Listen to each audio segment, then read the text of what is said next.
আমার বিয়ে হয় 2010-এর জুলাই মাসে। খুব সাধারণ একটা পরিবারে হয়। তখন আমার বয়স ছিল 25 বছর। আমার শ্বশুর বাড়িতে আমার স্ত্রী আর একটা শালী ছিল। আমার শালীর বয়স তখন 17 বছর।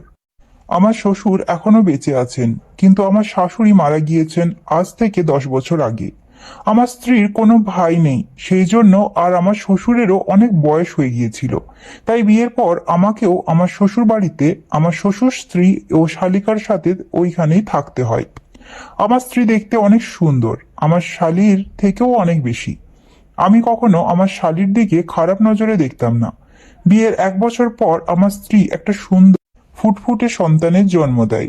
আমার সন্তান এখনো অনেক ছোট, তাই আমার স্ত্রীও সন্তানের দেখাশোনা করার মতো এখানে কেউ নেই। তাই আমার মা আমার স্ত্রীকে আমাদের নিজেদের বাড়িতে নিয়ে গেলেন। ওরা ভয় পাবে বলে আমাকে এখানে থাকতে হয়। এখন ঘরে আমি আর আমার শালী একা।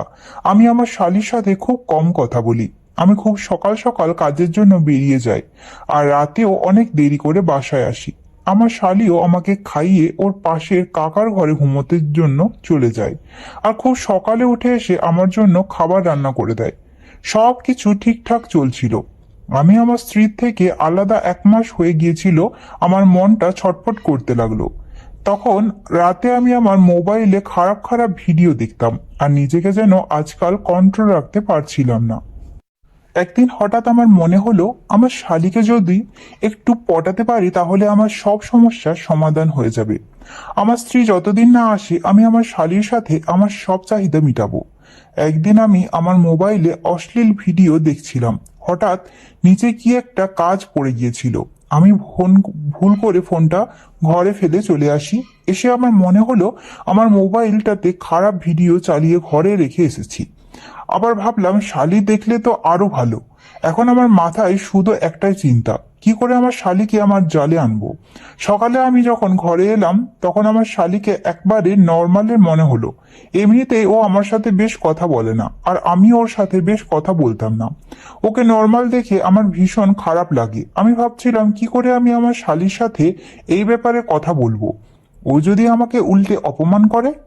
যাই হয়ে যাক, এখন আমার শালি কয়দিন থেকে বাসায় থাকে, এই জন্য ওর উপর থেকে নজরটা সরাতে চাই না। আমি আজ কাজ থেকে তাড়াতাড়ি বাসায় চলে আসি। আমার শালি আমাকে দেখে একটু মুচকি হাসি দিয়ে বলে, রাজদা, আজ এত তাড়াতাড়ি চলে এলে? এই বলে আমাকে চা দিয়ে বলে, তুমি চা খাও, আমি সবজি নিয়ে আসি। আমি আমার শালির দিকে আনমনে তাকিয়ে আছি। ও বাজার থেকে এসেও নিজের কাজ করছিল। আমি বেরিয়ে এসে বারান্দায় বসি। একটু পরে আমার কিছু কাজের জন্য যখন আমি ভিতরে গেলাম, গিয়ে দেখি দরজা বন্ধ, কিন্তু লক করা ছিল না। তাই আমি আস্তে করে ঘরের দরজা খুলি। দরজা খুলে ভিতরের দৃশ্য দেখে আমার পায়ের নিচ থেকে মাটি সরে গিয়েছিল। আমার শালি ওর জামা কাপড় পাল্টাচ্ছিল। ওর গায়ে শুধু একটা ব্রা আর একটা প্যান্ট ছিল।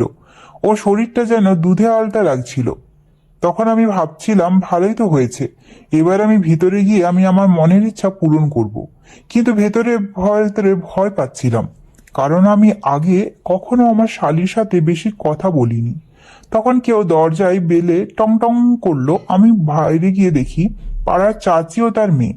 ওদের দেখে তো আমার মাথাটা পুরোপুরি ভাবেই খারাপ হয়ে গিয়েছিল। আমার শ্বশুর মারা গেছেন, সেই জন্য বাড়িটা একটু একা পেয়েছি, কিন্তু ওরা আর একা থাকতে দেবে না। 2 দিনের ছুটি নিয়ে আমি আমার বাড়িতে গিয়েছিলাম, কারণ আমার স্ত্রী ও ছেলেকে দেখিনি অনেক দিন হয়ে গিয়েছিল। সেখানে গিয়েও স্ত্রীর সাথে সময় কাটাতে পারিনি, কারণ রাতের ট্রেন ধরে আমাকে আবার আমার শ্বশুর বাড়িতে আসতে হলো। সময় মতো না আসলে কাজ থেকে হয়েছে বের করে দেবে। ঘরে এসে পৌঁছালাম যখন রাত 2টা বাজে। আমার রুমে এসে দেখি আমার শালি আর ওর চাচাতো বোন আমার বেডেই শুয়ে আছে। আমি ওদের বললাম, তোমরা শুয়ে পড়ো, আমি ওই পাশের রুমে শুয়ে পড়বো। আমার শালি মাঝখানে ছিল। আমি শুয়ে ঘুমানোর অনেক চেষ্টা করি, কিন্তু আমার চোখের সামনে ঘুম আসতেই চাইনি। নাটক করে আমি আমার পা আমার শালির উপরে রাখি, আর আমার হাতটা ওর বুকের উপরে রাখি। আমি হাত রাখতেই আমার শালির ঘুম ভেঙে গিয়েছিল। ও হয়তো ভাবছিল যে আমি সত্যি ঘুমিয়ে আছি। আমার হাতটাও ওর বুকের উপরে এখনো আছে। ওর শ্বাসটা একটু যেন অন্যরকম আসছিল। আমি বুঝতে পারছিলাম আমার স্পর্শতেই ওর এমনটা হচ্ছে। হঠাৎ ওর চাচাতো বোন ওর দেখে একটু এগিয়ে আসলো, তাই আমি আমার হাতটা সরিয়ে নিলাম। ও চাচাতো বোনের দেখি আমার ভীষণ খারাপ লাগছিল। আজ যদি ও না হতো তাহলে আমি আমার মনের ইচ্ছাটা পূরণ করতে পারতাম। পরের দিন সকালে আমি অনেক দেরি করে ঘুম থেকে উঠি। দুপুরে খাবার খেয়ে আমি আবার এসে আমার ঘরে শুয়ে থাকি। আমি বাধ্য হয়ে আমার শালিকে দেখাচ্ছিলাম যে আমার মন ঠিক নেই। ঘরের কাজ শেষ করে আমার শালিও আমার ঘরে এসে আমাকে জিজ্ঞেস করে, কি হলো রাস্তা, মনে হচ্ছে তোমার মনটা খারাপ? আমি বললাম, হ্যাঁ, আমার সন্তান, আমার স্ত্রী অনেক দিন থেকে আমার কাছ থেকে ওরা আলাদা। একা একা আমার আর ভালো লাগছে না। আমি আমার সন্তান ও স্ত্রীকে আদর ভালোবাসা করতে পারছি না। এই কথা শুনে আমার শালিক কাঁদতে লাগলো। ও বলে, সবকিছু আমার কারণেই হচ্ছে। আর যদি আমি না হতাম তাহলে তোমাদের আলাদা থাকতে হতো না। আমি ওকে অনেক বোঝাচ্ছি, কিন্তু ও কান্নাটা থামাতেই চাইছে না। তারপর আমি ওকে জড়িয়ে ধরে সান্ত্বনা দিতে লাগলাম। তখনও একটা কুমারী মেয়ে, এখনো ছেলেদের স্পর্শ, ওরও হয়তো মনটা একটু অন্যরকম হয়ে গিয়েছিল। আমাকে ছাড়ানোর অনেক চেষ্টা করে, কিন্তু আমি ওকে বললাম, অন্তত আজ আমাকে মানা করো না প্লিজ। আমি অনেক দিন থেকে তোমাকে এই কথাটা বলবো ভাবছিলাম, কিন্তু বলতে পারছিলাম না। কতদিন হয়ে গেছে তোমার দিদি আমার পাশে নেই। আমি একা একা থাকতে পারছি না। আমার শালি আমাকে বারবার মানা করতে থাকে যে আমি দিদিকে ঠকাতে পারবো না। এর আগে আমি এইসব কখনো করিনি। প্লিজ আমাকে ছেড়ে দাও। কিন্তু আমি আমার শালির একটাও কথা শুনিনি। তারপর আমি আমার শারীরিক চাহিদা পূরণ করি। কাজ শেষে আমার শালি আমাকে বলে, তোমার কাছে কি এত ভালোবাসা আছে? এমন আগে জানলে আমি একটা মাস নষ্ট করতাম না। আজ থেকে তুমি আমার জামাইবাবু নও, তুমি আমার স্বামী। রাতে যখন তুমি আর দিদি ঘরের সময় কাটাতে, তোমাদের আওয়াজ শুনে আমারও ভীষণ ইচ্ছে করতো যদি এমন করে আমাকে কেউ ভালোবাসতো। তারপর আমি বললাম, তুমি তো কোনো একটা বয়ফ্রেন্ড বানাতেও পারতে। আমার শালি তখন বলে, না জামাইবাবু, ছেলেরা অনেক বেইমানি করে।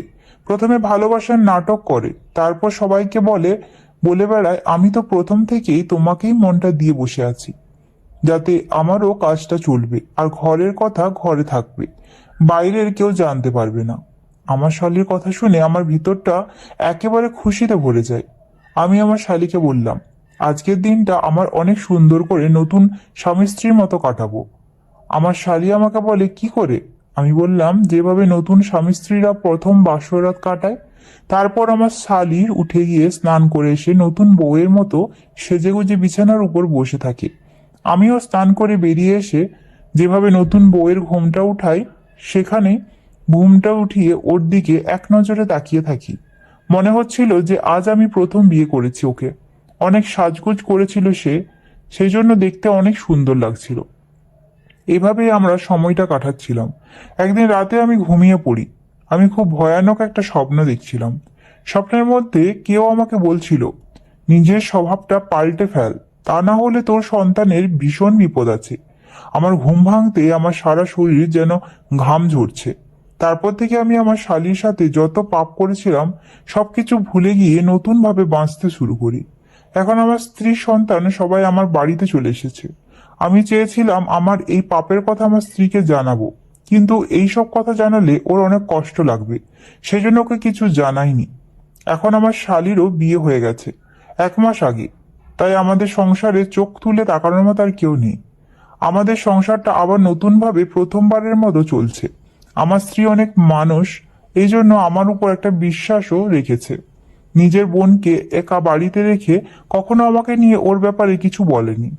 আমার এখন অনেক কষ্ট লাগে, ও আমাকে এতটা বিশ্বাস করলো, আর আমি ওকে দিনের পর দিন শুকিয়ে গেছি। শেষ করলাম। ভালো লাগলে চ্যানেলটি সাবস্ক্রাইব করবেন। ধন্যবাদ বন্ধুরা গল্পটি শোনার জন্য।